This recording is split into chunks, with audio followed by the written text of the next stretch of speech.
in the cloud. Welcome back. This is the Alchemist Nation podcast. My name is Walter Amarello, and I am your host. I get to travel all across the country and talk to real estate investors who are millionaires, multimillionaires, and looking to give back, looking to give some education. Today, I'm hanging out with Dave Holman. Dave, welcome to the show. Thanks, Walter. Thanks for having me.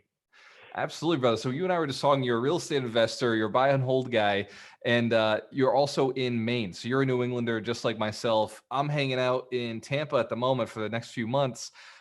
What is it that keeps you in Maine, and why are you investing out there? What's the situation, Dave? You like the snow? Yeah, the people and the returns, man. Those are two things that make me love Maine. I grew up here, and I think there's a great pride of place. When someone's from somewhere and they're kind of part of that town culture place, that's special. I'm not trying to hate on anyone that has to move around a lot or whatever, but I did kind of come back to my roots after some wandering. I spent 4 years in Bolivia, 4 years in Minnesota. Like you do. And came back, got my MBA because I had started a chain of retail stores in South America, and that led me to working in nonprofits, place called Safe Passage, where I was helping kids in the Guatemala City garbage dump to go to school. So I was their outreach and communications director for 3.5 years. I learned about fundraising in that job, and that really turned me on. I like that. I was like, whoa, if I can raise $1 million, I can put kids in a garbage dump through college. This is really powerful stuff, this fundraising. And so I went to Bowdoin College, worked there for 5 years in fundraising. And during that time, my wife and I, she got pregnant with our first, and I decided I needed to do some fundraising for my own family, as well as the other people's families. So I had done stock investing, and that was all fine and good. I maybe did a little better than average even, but it wasn't going to make me rich anytime soon. It wasn't going to provide our healthcare, college tuition, and vacations or whatever anytime soon in a reliable way. So I just started, researching and going across different ideas, and real estate really struck me as something to check out. So I dove into the Bigger Pockets podcasts like yours, read books, and just learned for about a year before partnered with a family member who had some capital that they could invest, because I didn't have any of my own. So if you don't, then you need to figure out how to access it. It doesn't have to be yours. And so for me, partnering with other people, with investors, has been that route. And I've always, the one thing I've noticed of these really big, smart real estate investors on these podcasts I listen to, they all share one regret. The regret they share is selling that property that they should have held on to. The one that's now worth quadruple what they sold it for 10 years ago, that one.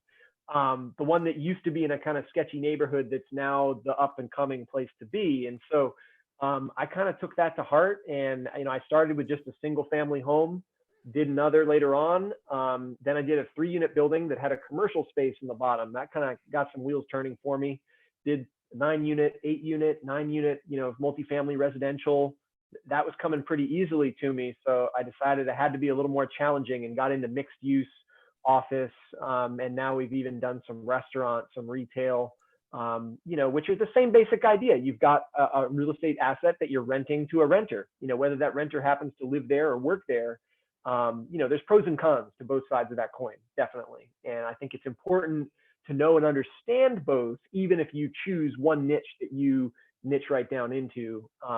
I've never been good at that in life. I'm too much of a dabbler and experimenter, so I enjoy learning new things too much to just stay in my lane. Dave, it's funny because I'm the same way, and I always teach, stay in your lane, do one thing, don't leave it till you're a millionaire, like just focus. But I get the temptation all the time. I also jumped into mixed use, multifamilies, and like you said, like I have sold multiple of my first homes, right? Like I've sold a lot of the first homes, I've stacked up to bigger homes, and I still sometimes I'll be thinking about it and be like, man, like, what if I just held on? Like, was there a way to hold on to those? Yeah, and flipping and wholesaling are great ways to earn money. Don't get me wrong. I'm not saying nobody should do that, as much as, my own plan. I had a W-2 job that paid my bills. I didn't have to flip or wholesale, to pay those bills.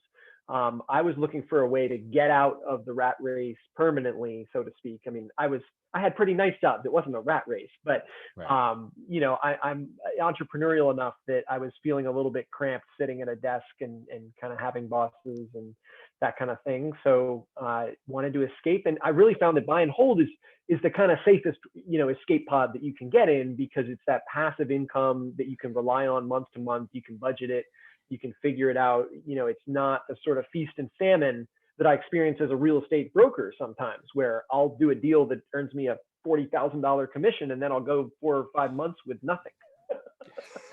So, Absolutely. We've carried our licenses, and same experience, for every broker or every agent out there who's listening, it is feast or famine. We call it steak to fillets to fingernails. It's the 2 F's, and it's like sometimes you're biting your fingernails. The next day it's like, oh, steaks all around. And I found the same thing, for me when I got into this, and I wrote the book, Broke to a Quarter Million, because I was broke when I started, like you were. And that first $250,000 really, changes your mindset, where it's like, okay, like there's net worth here, and it's, just keep buying these things. Unlike you, I made the mistake of quitting my full-time job before I really had stacked up. And every so often, once a year, I'd go and I'd sell one of those beautiful cash cows, those golden eggs. And I would convince myself that it was okay because I bought 2 that year. So I was only, I was still moving forward, but it would be right. 2 forward, 1 back, 2 forward, 1 back. And even now, we still will maintain a couple of flips. But you look at them and it's like, man, like what would it have been if I had just focused on the agency a little bit harder, right? And Right. maintain those properties. I love flipping because, I'm kind of a flipper in a sense that I look for value. And, I take that flip house or that flip apartment building or that flip office building. I do all the flipping work of the renovation part of it. Yes. And then I just don't flip it, because I've secured long-term financing. I've got a delta there where like I can make, a 10, 20, 30% return every year. And I'd rather do that than make a 50 or 100% return 1 year and then have to start all over again from scratch, because I'm lazy and I don't want to start from scratch. Yes, 100%, Dave. I completely relate to this. As you're talking, I'm just to bring back memories. I was like, no, I want it. So you've been building this skill set. You got into it for passive income. What is it you see is your primary stream right now? What is the big project that you're working on at the moment? Yeah, I'm building up my property management company, Katahdin Property Management, named after the mountain that's at the end of the Appalachian Trail, which is kind of near and dear to my heart as a Mainer. And we've got 5 employees now. One, Byron Sierra from a real estate meetup group that we're both part of, just joined us. And that's exciting because, when I started, I self-managed, the first, let's say 10 units. And then with my full-time job, I'm like, I can't, and I know I shouldn't, even if I could, because I'm just listening to the pros, and the pros don't do that. They don't self-manage hundreds of units and have a day job, so let's hand this off. And so when I bought 27 units in 1 year, the same manager actually had all those units. I said, okay, I'll just let him keep doing it. If it ain't broke, don't fix it. But pretty quickly I was like, this is kind of like working with a C or D student. I'm not feeling it. I feel like I'm kind of not getting the full story on everything, and things weren't always adding up quite right. So I was like, all right, I know I got to make a switch. I went to a more professional company, or so I thought.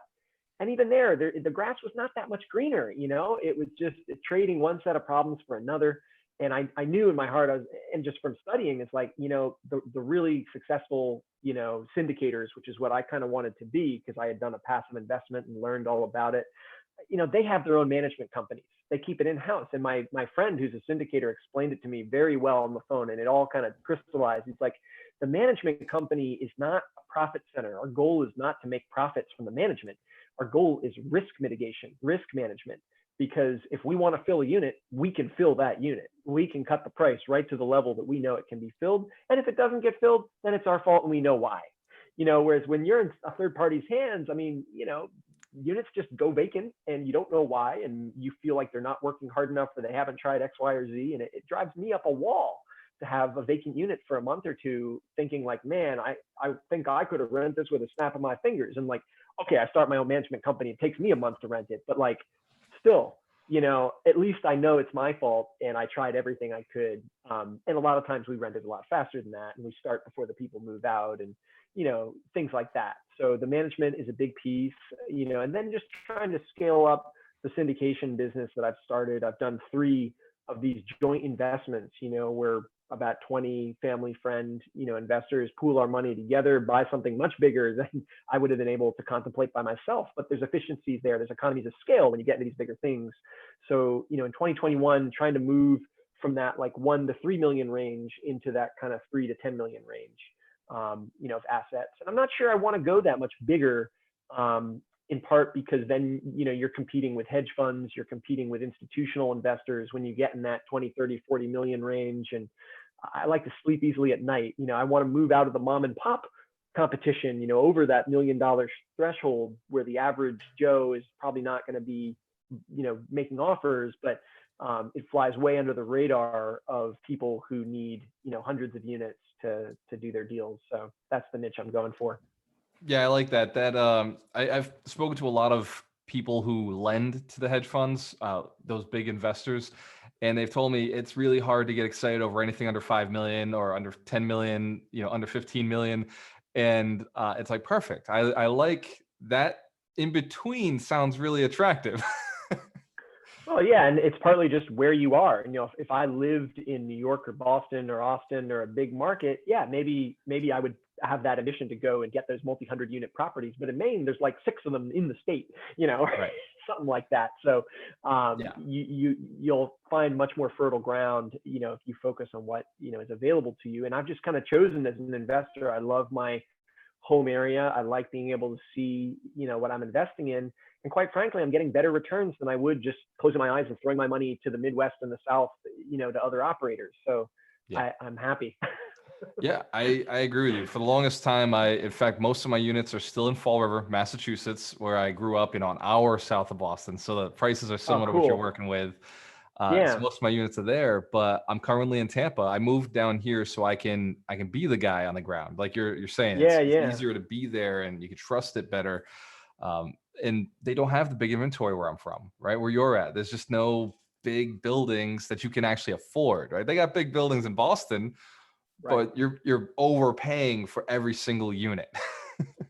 And we'll meet up in Tampa. As a side note, we come down there every year from Maine in the past couple of years with my family. This is the first one where we're staying put because of the pandemic, but we'll see you next winter, hopefully. Absolutely, brother. I'm looking forward to it. So great minds think alike. Rod Cleef is actually on the podcast in another hour. So I'm interviewing the big multifamily syndicator, Yeah. Rod Cleef, which is probably Cool. the highlight of my week, highlight of my year, I'd say. Although this interview is already, you're crushing it. So, so I'm gonna have to put you Well, on give right Rod a after. little run for his money, man. Hey, he needs competition. That's what it's all about. I believe in the free market competition, economy that we have, and I think that is compatible with doing the right thing. And that's kind of what I try to teach other investors: is that you don't have to sell out, and be the big kind of evil landlord stereotype, that exists in real estate to make money and to do a great thing. And you look at someone like Sam Zell, Perfect. whose family escaped. They were on the last train out of Poland before the Holocaust. They started with nothing, and he has not left his values behind to do what he does. And in fact, I think you make a very strong case that good real estate investors they're making the world a better place, by and large. Yeah. When you take things that need fixing, or you provide homes or workplaces for people that need them, that's very low to the ground. It's very good to do. And I think if you can do that in a way that helps your family and the ones around you, it's a beautiful thing. This is our holiday message. I don't know when the podcast will air, probably later after the holidays, but It's we're live recording streaming on on the holidays, Facebook, so this is perfect timing. Okay, perfect. Yeah, yeah. So, That's so what I Dave, like to yeah. do. I've worked with yeah, go ahead. Sorry. No, it reminds me of something I say to my mentor all the time. He's, a successful investor, been doing this for a long time. He's got, 200 units in my city where I grew up, and he like focuses on the quality of work. Like he never talks about like, the good thing he's doing for the community or for the families. He's just like, I just do really good. Like I just take care of the units. I take care of my buildings. I have a good relationship with my tenants. point out to him. He's like, I'm like, dude, you've changed communities. Like you've changed entire parts of the city. Like neighborhoods are better because you exist. And he's like, I don't know about that. I take care of my tenants, right? I do a good job in my buildings. Yeah, no, I feel very loyal to my tenants, the ones that pay their rent and are nice. Um,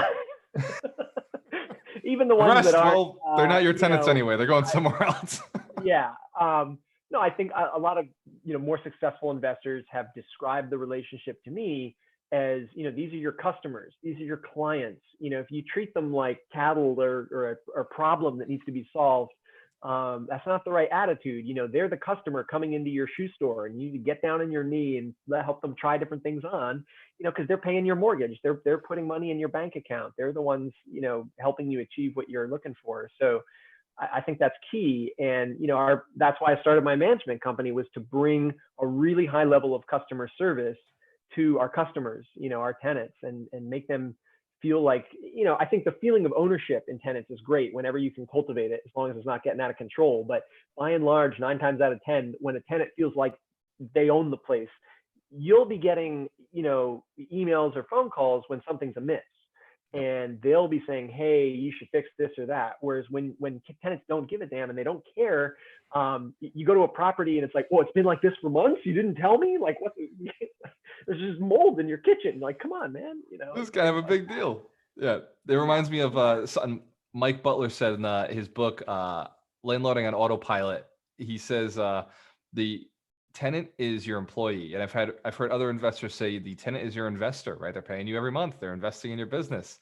And right. think of him as a client, as a customer, right? An employee, or a investor in your business. And when you think of it that way, right? Like you give them that ownership. There's that, right. hey, they're invested with this, in this with you. At least their quality of life is invested in it, Totally. Yeah. I think anytime that I can make them happy, especially if it's not costing me any money, why wouldn't I do that? Yeah. It makes perfect sense, because one of the biggest costs that landlords forget about is vacancy, and it's turnover. And whenever you can make people happy campers, you can keep them 5 or 10% below market, you're actually kind of getting above market, because that whole vacancy cost that you have to bake in your pro forma, it ain't actually happening. At least to the degree that it would be, if your place was somewhere they wanted to get out of. Exactly. Vacancy is, it's one of the most dangerous things we have as landlords, and it's too often not on the spreadsheets. Like too often people are not factoring it in. It's not put on there. I've had years where I was running a 15% vacancy. I had no clue. I just didn't know, wasn't paying attention, left the units empty. And it wasn't until I started paying attention to it that I realized this number needs to go down. Like this has to be handled. Totally. Yeah. I mean, I try to think of a vacancy just in terms of like dollars per day or dollars per week, not even monthly. Like, yeah, I get it that it's $1,200 a month, but I'm losing, $60 today if this doesn't get filled. Like, why would I do that? When it's just a question of like, well, is it posted? Like, like things of that nature. Is that, if you can't get around to it, build a team that can. Because if your team isn't doing that, in a proper way, you're leaving money on the table for no good reason. Yeah. And my mentor is always, he was a property manager, right? He still is. And he's always telling me, you should be managing yourself, but he manages for other people. And it took me 3 property managers. So I started hiring other people to manage at 22 units. I brought in an assistant, and I kept it in house for the longest time. Then when she left, I went to other property management companies, bounced around between 2 other ones before I finally found the one we're at now. And she is amazing, right? Runs the ship perfectly. And she may cost a little more, but I'm not doing anything. I'm not involved. I just read the reports, and I'm satisfied with that. And I've managed 87 units before, so I know sometimes you don't crush the get them in 2 weeks or no vacancy, right? Like sometimes it doesn't always work out. Yeah, no, that's the thing is, the most important thing to management is managing expectations of the owners and setting them real low at the beginning, realistic. So, hey, if I get that unit filled, be thankful. I tell people it takes us 4 to 8 weeks to fill a unit. Now, maybe our average is 1.5 or 2, but like I would much rather have someone not be disappointed when it takes 6 weeks than be disappointed when it takes 2 because I said 1. And the, and the or time of the year something. has an effect on it too. Like, give me a vacancy in the spring, any day of the week, I'll get it filled. Give me a vacancy in November and December, like, what do you want from me? Yeah, it's very cyclical, very cyclical. So we always try to write leases so that they're expiring in the spring or summer, and that often leads, oh, it's a 16-month lease or a 9-month lease or whatever. But great, I'd much rather have that than, in February when no one wants to move in, New England or the north of the country trying to fill units. So I think that's a smart way to do it. 100%. I like that little tip, Dave. Phenomenal. So this has been an interesting insight into what you've been doing. I understand why you stay local. I understand why you've chosen Maine. I understand the size of the buildings you tackle. The fact that you're syndicating, all of this is in line with where the economy, where we see it going. Obviously, you see the same stuff on the forefront that we see: foreclosures coming, a little bit of forbearance ending soon. What would you give somebody who, if you go back to your 20-year-old self, like going back to the beginning before you start all this, 3 pieces of advice to move you forward, or somebody who's just getting into this, what could they do? The best piece of advice was ever given to you or that you would give to somebody? I think the thing that held me back from starting in real estate was the perception that you have to be kind of greedy or the Scrooge McDuck landlord kind of thing. And when I realized that, like, ooh, I can make the buildings more energy efficient, the world a greener place, I can be a good landlord, and that tangibly improves people's lives. And I can make a lot of money doing that, that will sustain me, my family, and allow me to donate the things that I care about. Like that helped it click. It opened, my blinders. The other thing that I would tell people is a lot have, analysis paralysis, and they're on the sidelines because they're just waiting and going over deals. And my advice to them is just bunt onto first base. Buy something that's really dumb and simple and easy, and it's not going to be the greatest deal in the world. You're not going to get it for half off or whatever, on your first deal. Just bunt onto first, get something that doesn't lose you money every month, and learn that process. Because, I thought the market was way too high in 2016 when I really got active in buying things. I thought it was Yeah. going to explode any day now, but, I just said to myself, as long as it cash flows, I can ride it out. And I've just bought a couple deals every year since then, 2 or 3 or 4 deals a year, just kept going. And I still, like, every year I was like, we got to be in the 9th inning. We're got to be in the 9th inning, and it's like, man, what is this, a 20-inning baseball game we're in? Like, it's, real estate will go down. Absolutely. And the key to surviving that musical chairs moment is that you are not dependent on the price of the asset you're holding in order to survive. Because if the price goes down by 10, 20, 30%, which it did and will sometime soon, I think, you need to be able to ride that wave. So if you're cash flowing, if you're renting, that's a pretty safe thing to do. And if you're flipping or wholesaling, I would just say, be safe. Don't get over leveraged. As we say in the Northeast, don't get out over your skis. Yeah, don't get out over your skis. Stay away from over leverage, and have another stream of income. Right? Don't rely on wholesaling. Don't rely on flipping. They're there. If it works, it works. It's a part of our portfolio as well. It's just not the big part. When it does go through, they're slam dunks, and we look like champions, right? Right. But if they I think don't, fill those units, right? Be in position where you can fill those units and hold. Exactly. Nobody's got a crystal ball. And increasingly, and this is not a partisan thing, this is left and right, Republican, Democrat, the government is in control of the economy more and more. And when I say the government, it's largely the Federal Reserve. I'm not even talking about the White House or Congress, but it's more a combination of the two. So how much would you like, Dave? Whatever you want. No yeah, big deal. I'll just keep printing it. they just hit Control P, Apple P, man. They're just printing money. So that is what is steering the ship of the economy right now, much more than the usual kind of business cycle of every 7 years that I thought, yeah, okay, 09 to 2016, that's a cycle, right? But that's not how the economy is working right now. And I think we all just should do what makes sense in a fairly short time window, and go from there, and reevaluate every 3 to 6 months, see where we're at. If you start to think rates are going to start going up, then I would lock in longer. Right now, I think the bigger risk is the rates are going to go down. I do think rates are going to go negative, certainly in a real basis and probably even in a nominal basis, because that's what Europe and Asia are doing. And why are we so special that we're going to avoid that same fate? I think And we're locked in. we have the plans in place. They've been pitching them around the internet. There's the government is looking at, the Fed is looking at. They have a plan on how to do it, which means they will at some point. The plan is written. They don't just write those for no reason. So yeah, they've backed themselves into a corner because just to service the national debt, for treasuries to go up dramatically, they can't allow that. They're going to do what's called yield curve control, and make sure that we can finance our own debt that we owe to ourselves by and large, and keep all the plates spinning, and that's important. But we've been sort of backed into this corner where I can't really imagine. Let's put it this way: if rates go up dramatically, there'll be bigger things to worry about. Yeah, and that's what we want as real estate investors. I love high rates because that means prices go down, and it means it's easier for us to invest.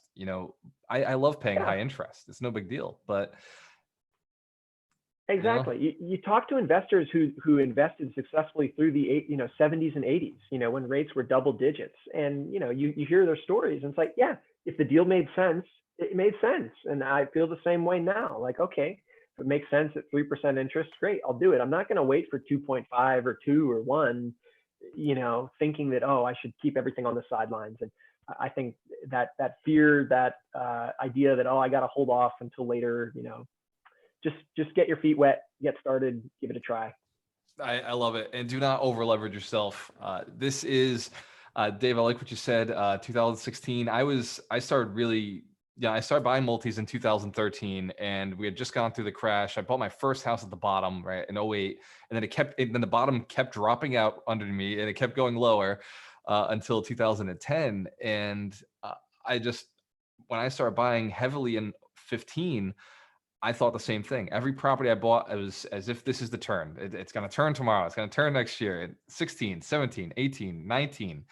We just picked up another 26 or 25 units in 2020, and it was the same thing. Every unit we bought, we were like, this is definitely the last package, right? This is the last portfolio. And we're here in 2020 looking at 2021 and saying, okay, we're going to pick up 150 units, right? We're going to go after big syndication, Tampa, and we're going to do this based on cash flow, right? If it cash flows, we'll just keep going, like what else? Yeah, and investors, they're not going to be that mad at you if you go from 9% to 8%. It's when you go from, 10 to negative 10 that there's an issue. So, do deals that work, that you can get your head around and understand. And there's different ways to skin a cat. Some people want to start big, and their first deal is, the Grant Cardone 40 unit or bigger. And, my hat's off to you if you can make that work and survive it. But I have enough stress in my life, and I'm not trying to, I know that maybe when I was younger, that would have been a fun adventure. And now, when I'm stewarding other people's money, I feel a lot of responsibility for that, because they worked really hard to earn this. This is not a joke or anything. This is their retirement or their college fund or whatever it may be. They're not all, just playing with house money, so to speak. So I try to do things where I have an extremely high degree of confidence that even if it's not as good as I think it'll be, it will not be, a strikeout in a bad situation. And like you said, that involves not over leveraging, making sure you have that free cash flow every month to fix the roof when it breaks, which we literally had one now that we're going to repair a roof, do a new roof in winter because we got to bite that bullet. That is the cash. So that is the worst time to be on a roof in Maine. Yeah, I called my roofer. It was so funny. I got to tell you guys the story. I called my roofer. I was like, "Hey, Bob, you guys aren't working in the winter, are you?" He's like, "Oh yeah, Dave, we're keeping them busy. We're still going along. It takes a little longer, but we can do it." And I was like, "So I got this roof for you." I thought I could get by until next summer, but yeah, I can't. So, but that's maybe a lesson to share of like developing relationships with contractors who they'll do you a solid because you've done them solids. I think some of the best advice I heard, from another podcast was pay your contractors immediately when they bill you. Make it like a race. Just make it a game to pay them as fast as you can. Why? Because most of their clients don't do that. And they have to remind them 2 or 3 or 10 times, and it's like, they have to wait for the checks. And right now with our software, I'm saying, hey, give me your routing and account number. I'm going to direct deposit this payment right into your account. It's going to be there in like 48 hours from when you get the bill, or from when we get the bill rather. Yeah. So there's cool things you can do. And for that reason, everyone up here, because the real estate market is very hot where we are, nobody can get plumbers and electricians and contractors. And I'm like, yeah, I can get them anytime I want, because, I pay a third of their, annual income, and that's worth something. If you have guys and crews that, do a fair amount of work for you, they'll be loyal and they'll jump when you need it. And thus your tenants are super happy. It's like, whoa, that plumbing problem happened at, 7 a.m. and it was fixed by noon. That's not your typical, turnaround for maintenance. Dave, it's all about relationships. So if somebody wanted to get in touch with you, learn more about you, or get property management in Maine, or just talk to a local Maine investor, what is the easiest way to contact you? What's your best form of contact? Yeah, they should not be afraid to just pick up the phone and give me a call at 207-517-5700. If I can't answer, I'll get right back to you. You can find me on the web at www.holmanhomes.com, spelled pretty much just like it sounds, HOLMANHOMES.com. And I'd love to get in touch, learn about what you're up to, and see if I can help. Awesome. Dave, thank you so much for hanging out on the podcast. I am on a mission to build 100 millionaires every single year who are inspired to build another 100 millionaires. As a real estate agent, I think you get it. We build millionaires by helping other people invest in real estate. And it sounds like you're on the same mission as me, just add value, increase income, do it in a stable manner, give good advice. Dave Holman, you are an alchemist. You're somebody who's out there looking to build other people. I appreciate you hanging out with me today, brother. Thank you. Likewise, Walter. Been a pleasure. Good luck. When you have a choice, always work with the best, Dave. Cheers to your success, brother. Thanks, man. Take it easy. Thanks. You too.